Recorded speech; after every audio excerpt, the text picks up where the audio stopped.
I'm excited to chat with you today about your journey as brokerage owners, right? At Keller Williams, we call them market centers, but everyone else would know them as a brokerage. The reason, of course, we're interviewing you in part is you've owned brokerages for a number of years now, but you've done it at a really high level and you've seen different types of markets and you've seen change in the industry. And so your experience is a wealth of knowledge for anyone interested. And I thought maybe we would start with the beginning of the story of owning a brokerage. So where were you in your career in real estate at that point? What even got you started on that pathway? What was that part of the story like? I got into real estate in 1987, which probably around the year you were born, Chase. I worked for John L. Scott Real Estate. I actually started with a smaller company called Wallace & Wheeler, which is no longer around. But then after the first year, I moved to John L. Scott. And about 8 years into the business, I was doing really well, but I was burning out, to be honest with you. And I thought, well, what I need is an assistant. So I decided I'll get my wife to get her license and she'll become my assistant. And that'll work out great. If you know Pam, that was probably the worst position for her that there could have been. She's really more of an agent. It never worked. Yeah. It never worked. So the weird part about it was right after she got her license, my dad called me. He had his own company up in Kirkland, Washington, that he was getting ready to either shut down or sell, or he didn't know what he was going to do with it. And I used to work at that business. So I decided to go take a look at it. And long story short, I ended up buying it and handing over my real estate business to Pam. That was after I'd been in for 8 years. She then took over my database, all my pendings, my listings, everything. I think that worked really well for us, just given our nature. We would basically wake up every morning. He would put a stack of files on me and he would explain who each person was, where they were at in the process of buying or selling, and then tell me what to do with that person. Here's the questions to ask. And then I would just go do that and report back at the end of the day. So that's how I learned real estate. Really worked well for me because I'm kind of a jump in with both feet and I'll learn as I go person. So as luck would have it, instead of being an assistant, I got to just go and do it. Here you are, like almost splitting, right? There was this like, let's try this together. And of course, I know Pam enough to know that she would be an incredible agent, right? Just based on her people skills and her drive and everything else. And Dennis, you go and buy this business from your dad. What happened next? We just worked the business, and 7 years later, about 2003, I was experiencing the same thing Dennis had gotten to, which is that burnout. And keep in mind, Dennis, now being a business owner, he had business hours, which was like 7 in the morning to 3 in the afternoon, and then closed on weekends and holidays, where I was still working when he would be going out now with the kids for sports or out on our boat. I was going to an open house. So that didn't sit very well with me. I felt like I was really missing out on a lot of family time. And so I started looking for a different way to do real estate. And I just thought there has to be a better way to do this. And Carla Cross, who is a real estate trainer, met her for lunch one day and she gave me a book, The Millionaire Real Estate Agent Red Book.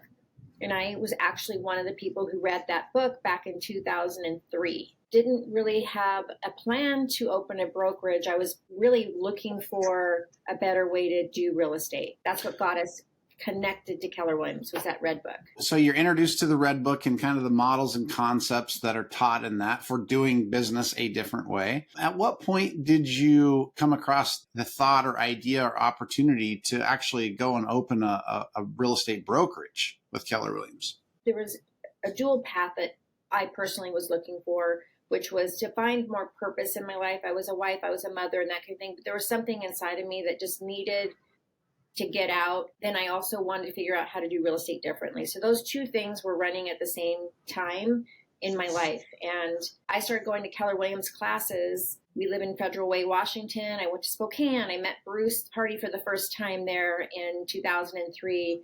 And then I just kept going to more classes. I went to FSO, Franchise Systems Orientation, twice before I was ever even thinking about a brokerage. Long before you thought about a broker, you're just going to check out the company.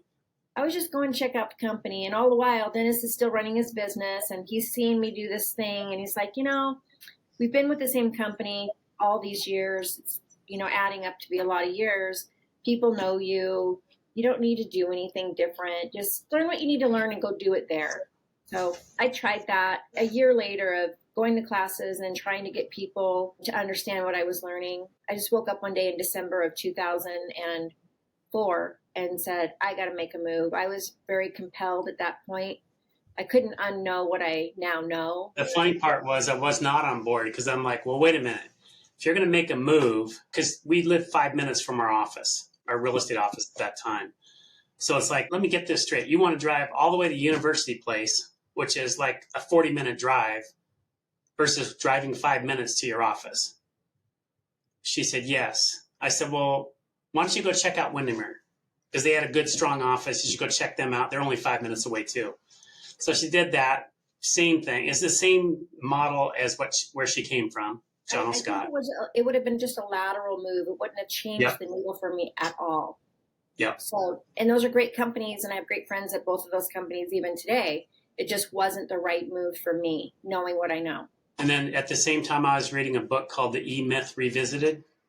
And the E-Myth Revisited is all about systems and models. And as you set up a company, how important it is to have things done the same way every single time so that you can duplicate it. And that's how you start making money. Pam had me check out a class that Keller Williams was doing down in Portland. I came back and I was just pumped for the idea of what could have been had I still been in real estate. Had I known the stuff that they were teaching way back then, things would have been completely different. I would have never left real estate. So Pam ended up making the move to Keller Williams, was there for about a year, Pam, before you ran into Mike Mendoza? It's maybe 3 to 4 months. Yeah. In a casual comment I made to him was, hey, Mike, we really need one of these in Federal Way. He said, well, I can help you with that. And I was like, what do you do? And I'm not thinking about me running the brokerage. I'm just saying, hey, we need one of these. Someone should do it. Yeah. We had a lot of friends in real estate, obviously, because we'd been in it at that point at 15 years. So 15 years of selling real estate in the same area, we knew everybody. People need to understand what we know. If they knew what we know, they wouldn't be doing what they're doing. They'd change the way they're doing business. And so that was the whole idea behind it. And so anyway, back to Mike. What did he say to you, Pam? He said, I can help you with that. He said, if you can get 40, 60 people in a room up in Federal Way, I'll come and I will buy you guys lunch and I will present the opportunity, which is Keller Williams, to everybody. And I'm like, okay. And so I don't really remember how long it took to get that done, but we ended up getting a group of people together in a room. He came up, did a conversation, ended up with 12 people moving their license over. Now, there was this thing called incubating going on where this is a new concept for me too. Mike Bastian, who was the team leader in University Place at that time where my license was good enough to give me an office with a door that represented future space in Federal Way. So I could bring agents to the office and hang our license there. What I did discover at that time was I actually had a pretty good knowledge base of the Keller Williams franchise model because I had spent a year going to leadership classes. I wasn't in classes to learn how to sell anything or build a team. I was actually in all the classes that taught you how to build a franchise. This is a common question that people ask if they're considering like what it looks like to go launch a brokerage or start a brokerage or own a brokerage, is this idea of franchise versus independent, right? And those aren't only the two stark options, but they're the most common options. What have you found, or what did you find at that time was valuable to you about partnering with a franchise organization in Keller Williams versus starting your own brokerage, for example? Super easy to answer. Systems and models, proven methods that you just had to learn. Like I didn't have to make anything up. Everything was already there being presented to us. Our job, we felt, was learning how to implement them at a high level. And the company culture was huge too. But yeah, Pam's right. The systems and models. We didn't know anything about opening a brokerage. We didn't do this to make money. This was never about making money. This was about bringing the opportunity to all of our friends in Federal Way, all of our agent friends, so that they can have the same opportunity we're getting. Yeah, I love that you shared that, Dennis, because ultimately I want to get the chance to ask you about the money side, right? In terms of like what it meant from a return on investment and building wealth and all those things. So we'll get to that. But what's important about what you said is there should almost always be a deeper rooted reason, cause. You said compelled, right? Like the money will come if you're doing it for the reasons that actually make sense to those that you serve, right? You gather these people in a big room and now you're incubating, which without going into real depth around that, you're basically using an existing Keller Williams office temporarily before you launch in Federal Way. What was important about those early days, right? Because a lot of the concern that people have, whether it's agents or potential owners, is, well, how do I attract people to something that's not there yet, right? Almost like if you build it, they will come, versus what you're describing, which is, no, we're actually attracting to people to something that will be in the future, but isn't yet. What was important about those early days? That you just have a lot of conversations like that you don't have a ton of answers to. However, I mean, this was my script, Chase. When I would talk to people, I would always have a red book with me. I would say something to the effect of, hey, Chase, we're going to look at opening a franchise, a Keller Williams real estate franchise in Federal Way. 2 questions I got most is, when? Like, when are you going to do that? And I'm like, you know what? That's a great question. If you were going to open one, when would you want one open? And then the next question was, where's it going to be? That's a great question. That's another great question. If you were going to open another office, where would you want it to be? So to me, it was just engaging people in the curiosity, because I didn't have a location. I didn't know when, but I had the intention and I had a lot of passion around that. And I wasn't afraid to just keep asking people about it. And what I love about that phase of life or a business or whatever, when something's new that you don't know what you don't know, that was me. And I would just talk to people about it.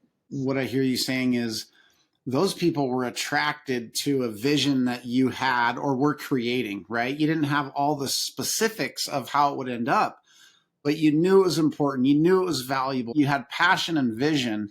Yep. And why I want people to hear that is, particularly in a launch phase, right? Like that's the bulk of what you have. Vision and passion. And sometimes people wonder if people are actually attracted to that. And we know that they are through that experience, right? Here are these people that are asking these questions. By the way, great responses, because all of a sudden you're drawing them into being part of helping author what that could look like. And people love being part of something bigger than themselves, right? Yeah, and I think I heard somebody say that when I went to FSO one of those times. Like, that's what they did. And I was like, oh, I could do that.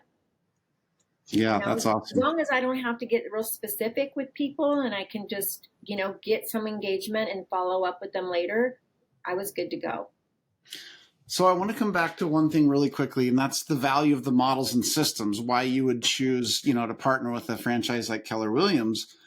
What would you say to the top producing agent? We're talking icon type agent in any market who says, well, I know how to sell houses like as well as anyone. So, this whole brokerage thing should be a no-brainer. What would you say are the differences and similarities of a successful real estate agent having success as a brokerage owner? So I was both. To really get good at being a brokerage owner, I gave up the real estate sales side. I can be really focused on one thing. It's really hard for me to be focused on 10 different things going on. But if I could focus on one thing, things will get a lot better, a lot faster. Sales is sales, yes, but this is completely different. This is casting a vision about how you're building a business as opposed to having a sales career. I think that most high producing agents, you spend a lot of time developing your sales career and duplicating your sales systems. But I think to really make it a jump from being that rainmaker, you need to make a huge leap into leadership skills and learning how to succeed through people when they're volunteering to be at your office, because these are all independent contractors. They can come and go as they will. You're not going to keep them there necessarily with a good sales pitch and a good rah-rah. You've got to get in there and you have to lead them in a way that helps them get what they want. More importantly, that helps them become who they need to become. This is the opposite of top down. This is bottom up. So as the leader, the people that you support, the agents that are in your brokerage, the whole idea is to make them successful. You forget about what you get. You help them to get all that they can get. And in the end, you end up being successful. That journey from successful salesperson to successful business owner, And although some of those skills are similar, there's actually quite a few that are very different, right? Succeeding versus succeeding through others. So here you are, you got 12, right, on day one, and you're incubating.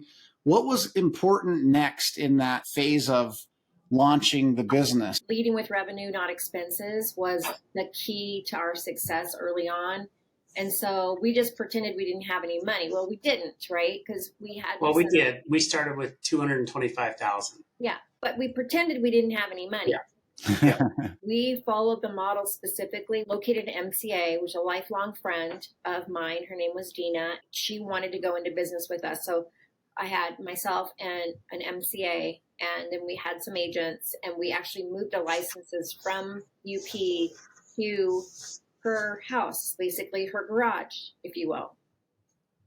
And we added more agents there at that point, and it bought us time. We had no expenses at all. We set out to follow the model. They said, go find a sublet space in a Class A building and, keep the square footage around 2,200 square feet. That's how I remember it. And multi-use the space. We found a great space in Federal Way. We got a 1-year lease, and they threw in a phone system that we didn't have to buy if we would sign that 1-year lease. Then we went to look for furniture, and there was a WAMU. Washington Mutual Bank lending that was closing. They opened and closed like within the same month.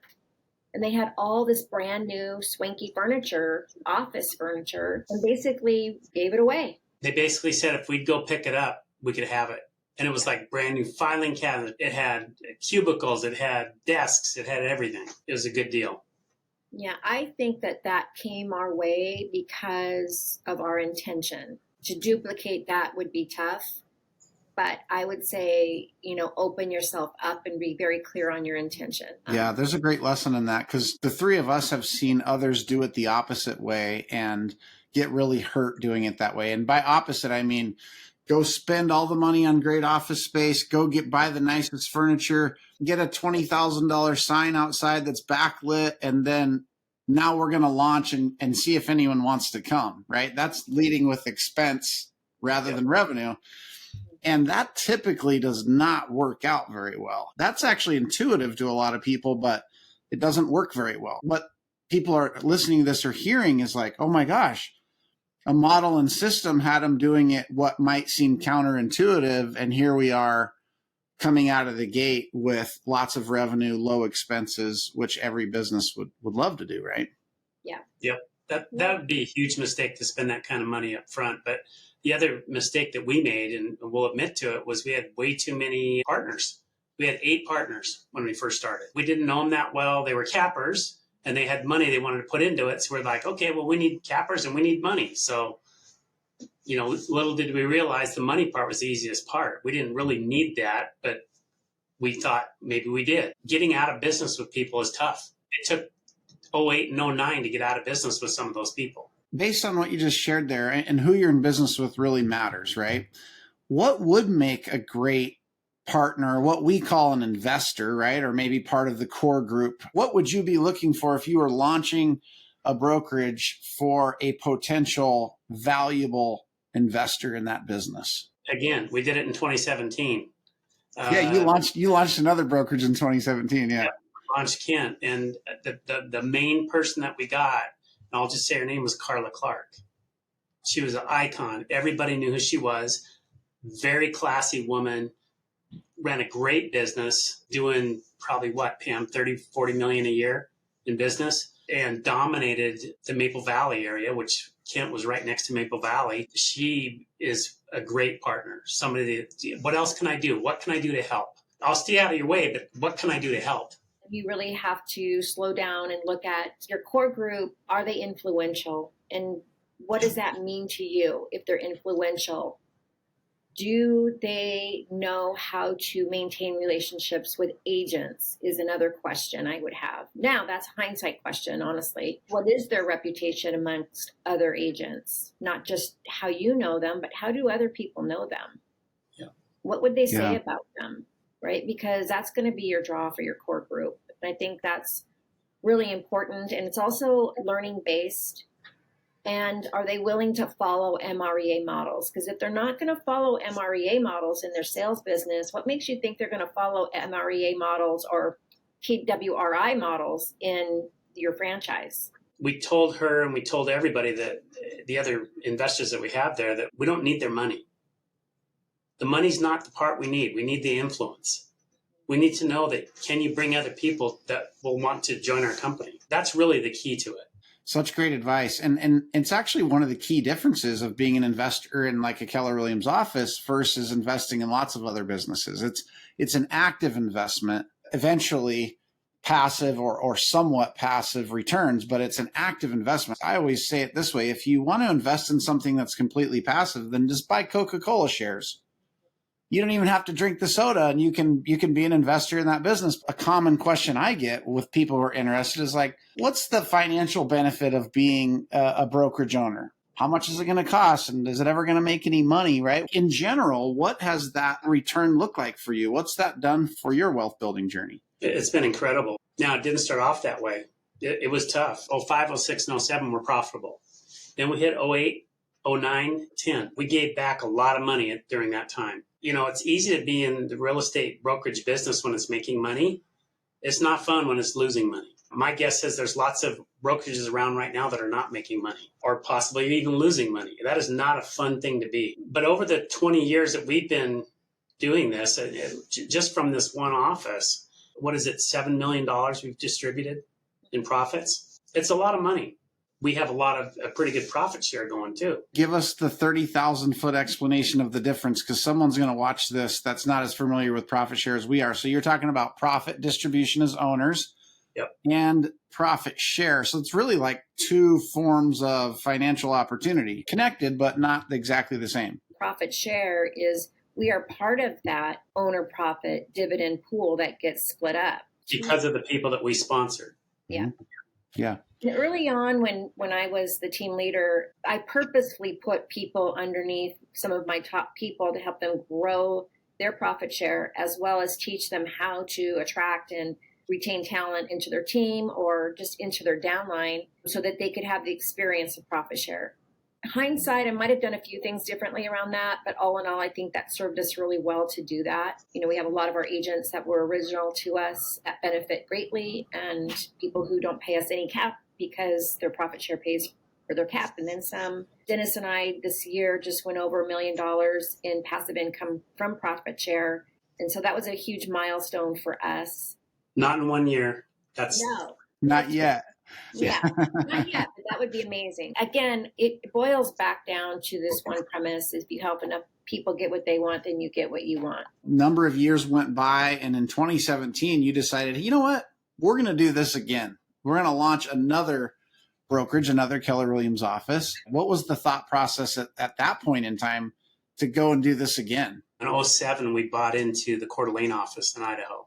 Oh, that's right. Yeah. We were helping that OP to understand what the OP does, because we're already doing it. She's never done it before. She was an agent, but she was really good at it. She did a good job. In 2017, when she retired, she wanted to sell. So at the same time we were getting ready to launch Kent, we were also buying out Marie. And so it was like, okay, now we've got 3 offices going. This is going to be, that's when I quit selling real estate, because it's like, okay, I can't do all this at once. It's not going to work. And Pam she was going to be the OP of the Kent office. And I think the timing was such because of Carla Clark. If we got her, we knew we could start. We had plenty of agents here in Federal Way that lived in Kent. They'd rather be in Kent. And we had people from Renton who were coming to Federal Way who would rather be in Kent. So we knew we had enough people to get that thing started. We just needed that anchor agent that would really be the role model for everyone else. So here you are with like 3 offices and going back through another launch of one from the ground up in Kent. So you kind of took the lessons from the previous launch in terms of who to be in business with as an example and others. You mentioned the right partners. Anything else that you did dramatically differently that came out of a lesson from all the years of experience that you had when you launched in Kent? We picked our partners a lot better, and they understood what their role was, and they liked it. They didn't want to run an office. They wanted us to do it. Yeah, they wanted to And build their businesses inside of Yep. our world for sure. Yeah. The thing that we've done really well over time, to be perfectly honest, is just following the model. I'd say the biggest part of that is keeping your agents involved with your decisions. The ALC is so important. They definitely have a say in what we do. And if you don't do that, you're missing the boat completely on the Keller Williams model. Are you still part of Coeur d'Alene? Talk us through what happened next, because you had 3 and then launched in Kent, and then what came next? Well, everything was going along great. COVID hit.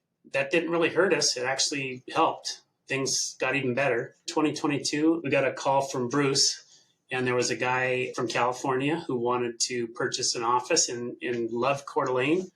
And we weren't really looking to sell, but we thought, okay, well, it's 5.5 hours from here.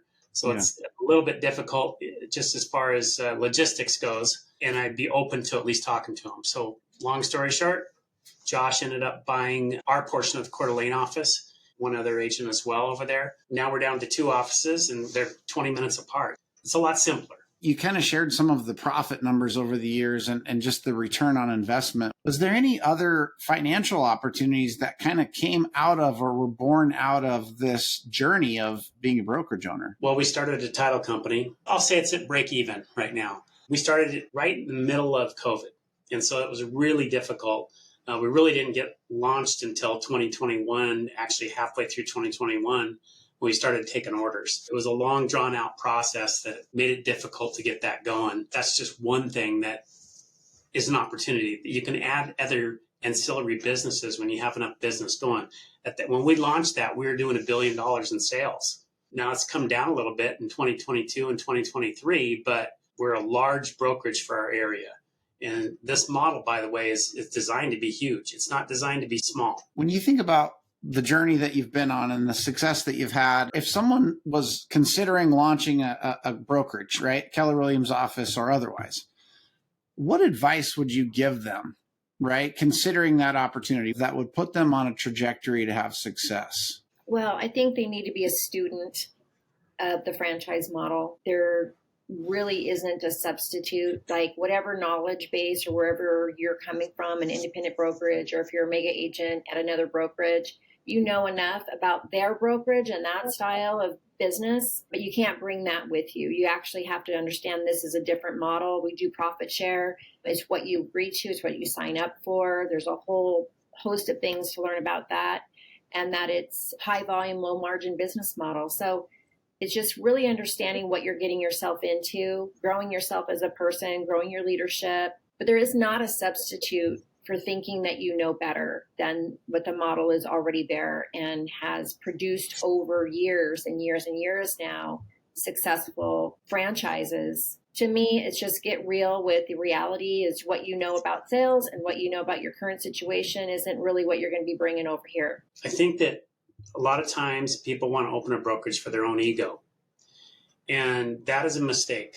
Yes, you can do it. Yes, you'll probably be okay. I mean, will you make a lot of money? Probably not. Most of the ones that I've seen, they're breaking even because they are selling houses themselves and they'll never get out of selling houses. They can't. They're stuck in a loop that they don't have enough agents to make that work. I would say if you can find a franchise system that works and there's proven offices that have done it, latch onto that, learn from them, and you can make a lot more money. And funny enough, a gentleman by the name of Robert Kiyosaki gives that same advice in the book, The Cash Flow Quadrant. So it is incredibly wise advice, Dennis. And thank you. Yeah. I learned something over these years. I just want to point out to anyone watching this, you have 2 incredible business owners that have launched multiple brokerages, bought into brokerages, sold brokerages, ancillary businesses, were successful real estate agents long before that.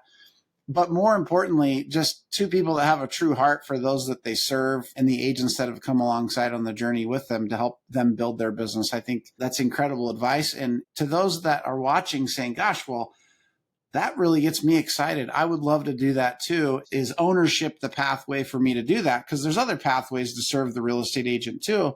I don't want to speak for Pam and Dennis, but I'm sure they'd be willing to connect with you. I would be willing to connect with you. And just thank you guys so much for being great leaders and for being open to sharing your journey and story for those that it would inspire. Yep. Thanks for having us. You guys are awesome. Thank you.